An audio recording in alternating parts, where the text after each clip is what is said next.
I, 28 male, guess I'm writing this because I need to get it off my chest and figure out if I handled things right.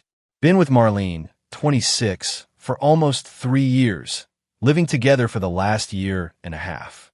Everything seemed solid, or so I thought.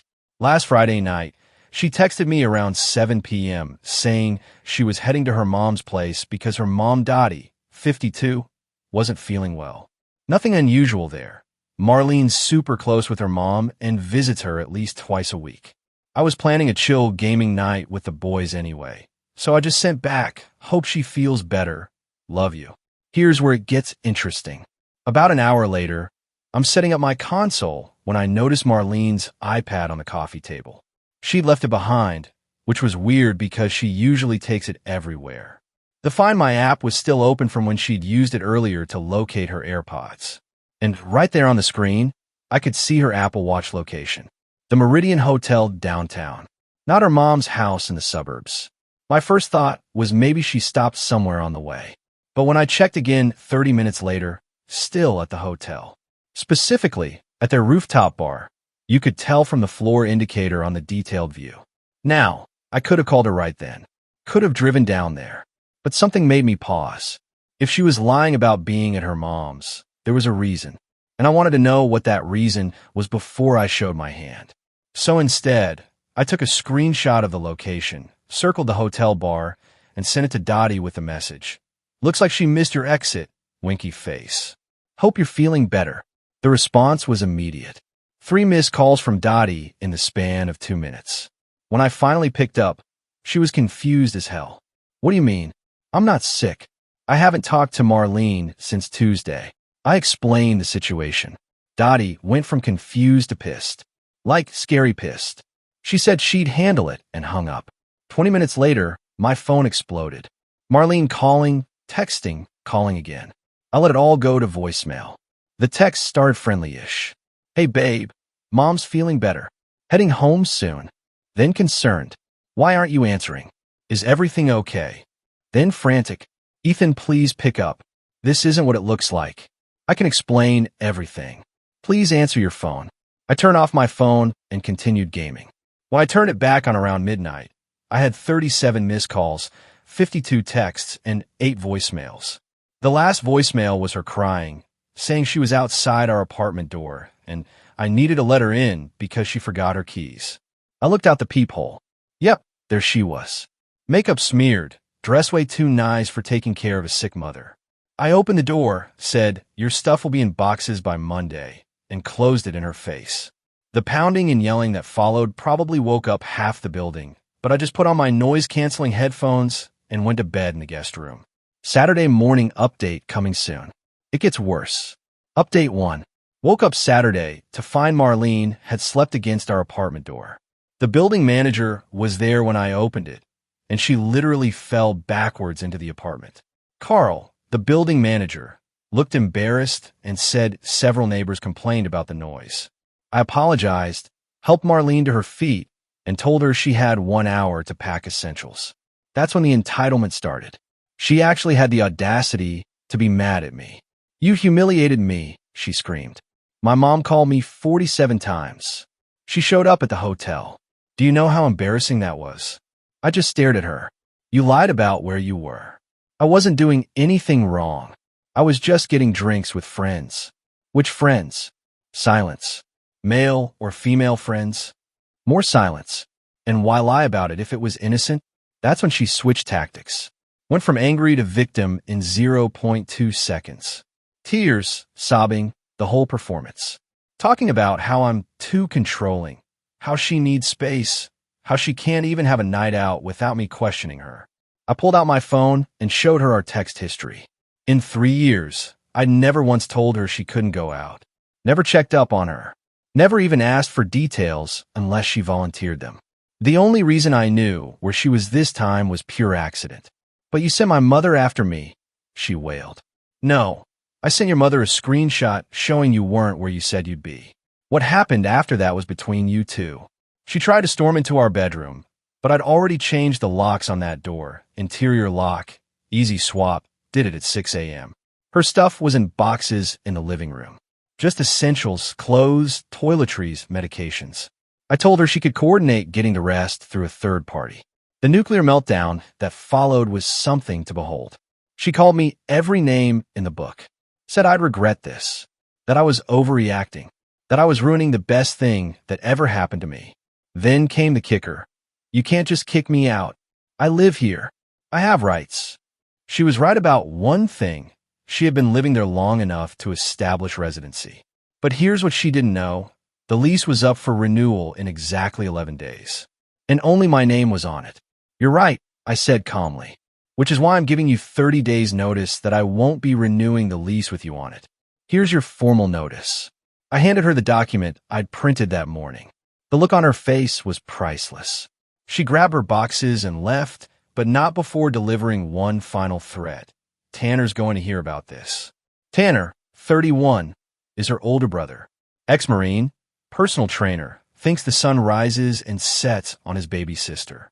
I've been expecting this card to be played. Cool, I said. Tell him I'll be at the gym Monday at 6 a.m. like always. She slammed the door so hard a picture fell off the wall. But the story doesn't end there. Because Saturday afternoon, I got a call from an unexpected source, the bartender from the Meridian Hotel. Update 2. Saturday afternoon, I was deep cleaning the apartment. Amazing how therapeutic throwing away someone's forgotten hair ties can be. When my phone rang. Unknown local number. Hello. Hey, is this Ethan? Marlene's boyfriend. Ex-boyfriend. Who's this? My name's Jerome. I'm a bartender at the Meridian. Look, I probably shouldn't be calling, but my conscience is killing me. My stomach dropped. What's going on? Your ex was here last night with some dude. They were all over each other until this older lady showed up and caused a scene. Security had to escort them all out. But here's the thing. This wasn't the first time. What do you mean? I mean, she's been coming in every Friday for the past 2 months. Always with the same guy. Always paying cash. Always left together around 11. I remember because she tips like crap and acts entitled as hell to my staff. I thanked Jerome and hung up. 2 months. Every Friday. All those times she was at her mom's, or out with the girls, or working late. But wait, it gets better. Sunday morning, I woke up to a text from Dottie. Can we talk? I have information you need to know. We met for coffee. Dottie looked exhausted and pissed in equal measure. She slid a folder across the table. I did some digging after Friday night, she said. The man she was with? That's Garrett Walsh. He's her boss's son. I nearly choked on my coffee. Marlene worked as a marketing coordinator at a mid-size firm. Her boss, Patricia Walsh, was known for being a hard ass who didn't tolerate BS. Her son Garrett was 34, married with 2 kids, and worked in the family business. There's more, Dottie continued. I called Patricia yesterday. Professional courtesy, mother to mother. Turns out, money's been going missing from the marketing budget. Small amounts, but consistent. Patricia's been trying to figure out who's responsible. You think Marlene? I don't think. I know. Garrett's been approving fraudulent expense reports. Fancy dinners claimed as client meetings. Hotel charges for conference rooms. Patricia's gathering evidence for a formal investigation. I sat back, stunned. Not only was Marlene cheating, she was doing it on her company's dime. Why are you telling me this? I asked. Dottie's face hardened. Because she's my daughter and I love her, but I didn't raise a liar and a thief. She made her bed. Now she gets to lie in it. Also, she pulled out her phone. She's been telling people you were abusive and controlling, that you were the reason she had to sneak around. I'm not letting her drag your name through the mud. She showed me Marlene's Instagram story. A black screen with white text. Sometimes you don't realize you're in a toxic relationship until you try to breathe. Starting fresh. Broken heart. The comments were full of support from her friends. You deserve better. He never appreciated you. Controlling men are the worst. I laughed. Actually laughed. She's really going all in on this narrative, huh? Oh, honey, Dottie said, patting my hand. She has no idea what all in means yet. Monday came around, and sure enough, Tanner was waiting at my gym. But not alone. He brought 2 of his buddies, all in matching tough guy workout gear. I walked right past them to the front desk. Hey, Marcus, I said to the manager. Those three guys are here to intimidate me over a personal matter.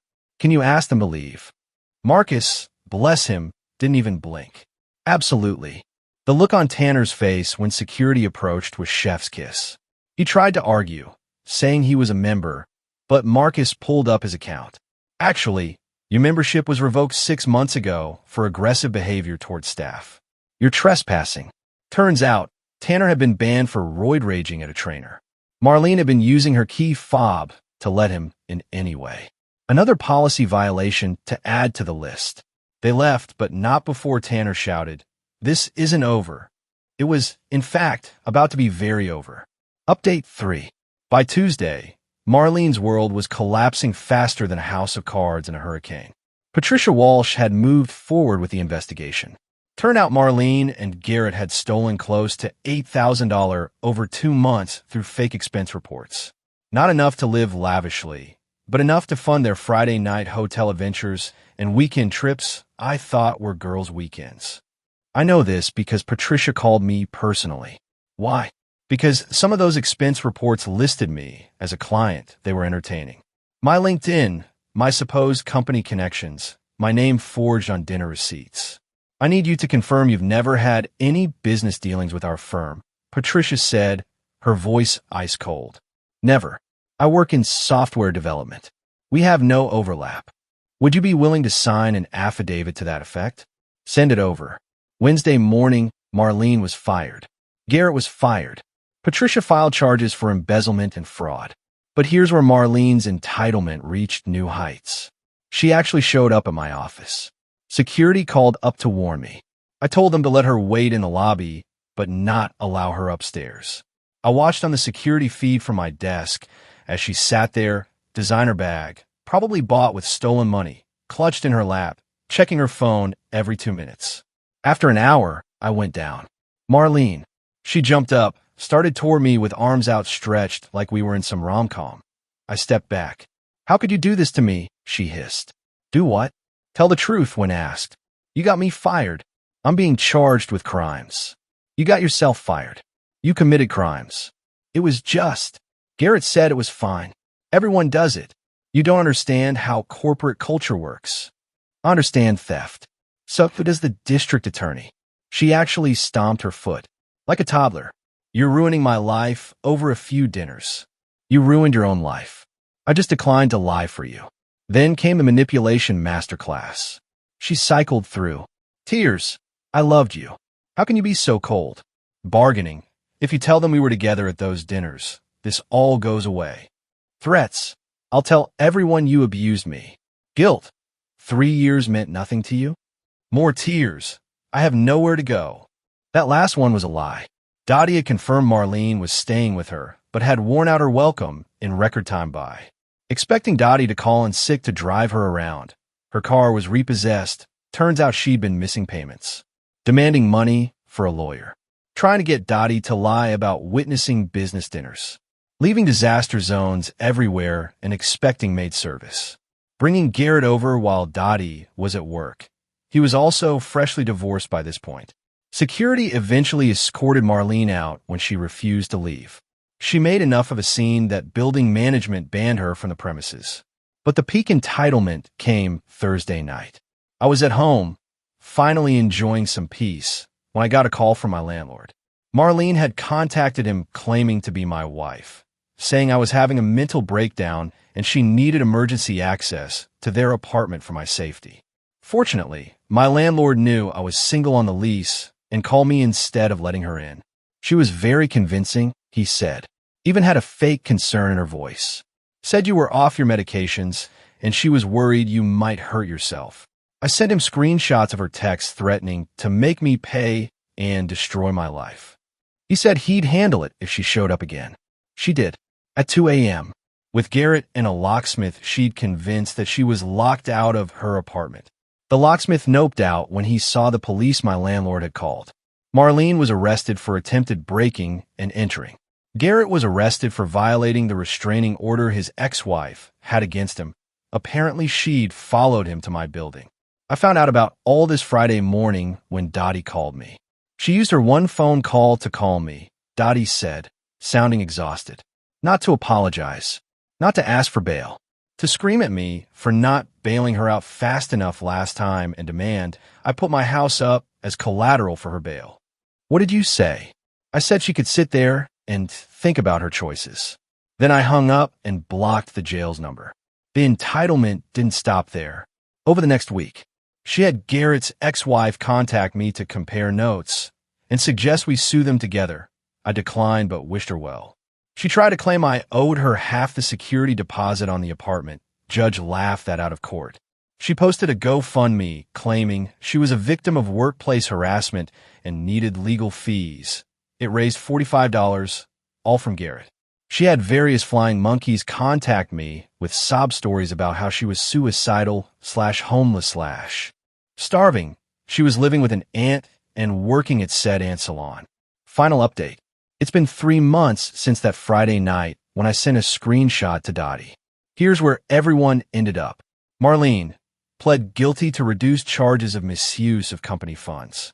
Got 18 months probation, 200 hours community service, and has to pay restitution.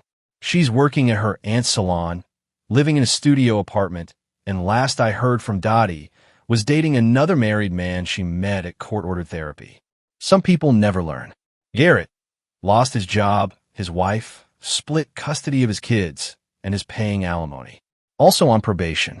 Started a business consulting firm that's just him trying to MLM his way out of debt.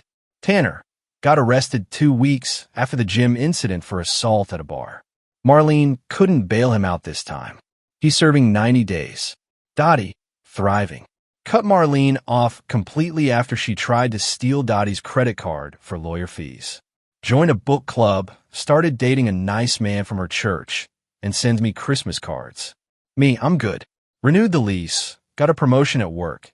Turns out having a crazy ex makes your boss very sympathetic to needing time off for court, and started dating a woman from my climbing gym who thinks this whole story is wild. My only regret is not seeing the red flag sooner, but hey, lesson learned. The Meridian Hotel. Jerome the bartender hit me up last month. Apparently, they now have a photo of Marlene and Garrett behind the bar as band customers. He said the staff calls it the Wall of Shame, and my ex has the honor of being couple number 3. Looking back, that split-second decision to send a screenshot instead of confronting her directly was the best choice I could have made. It let her entitlement fully reveal itself without me getting drawn into the drama. Sometimes the best revenge isn't elaborate. It's just stepping back and letting people face the consequences of their own actions. To everyone who's been cheated on, you deserve better. Don't let them gaslight you into thinking their betrayal is your fault. And always trust your gut. Peace out. Edit. Since a lot of people asked, yes, this is real. No, I'm not taking her back. And yes, Dottie is basically my adopted mom now. She makes killer lasagna.